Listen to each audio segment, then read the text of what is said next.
ఇది ఒక్కటే నేను ఈ బెదిరింపులకు సంబంధించి ఈ ఒక్క ఆడియో ఈయన ధైర్యవంతుడు కాబట్టి ప్రవీణ్ చౌదరి బయట పెట్టాడు. ఇంకా బయట పెట్టలేని వాళ్ళు ఇంకా చాలా మంది ఉన్నారు. వాళ్ళందరి దగ్గర కూడా నేను సేకరిస్తాను. ఏమి అంత సామాన్యంగా వదిలే పరిస్థితులు ఎక్కడా కూడా లేదు.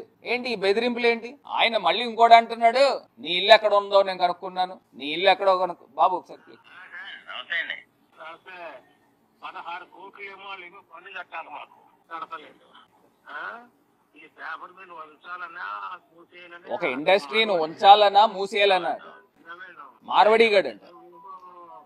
వైఎస్ఆర్ ఉండి వైఎస్ఆర్ పార్టీలో కుర్చీ మాట వెళ్ళావు,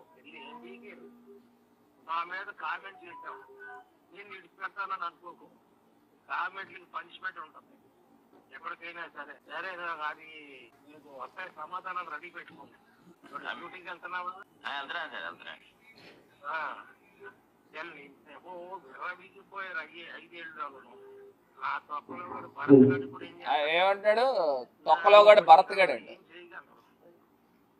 మొత్తం నాశనం చేశారు పేపర్. అప్పుడున్న పరిస్థితుల్లో తెలుసులేవయ్యా బాబు. రాజయ్య మనల్ని ఇది చేస్తారు కదండి.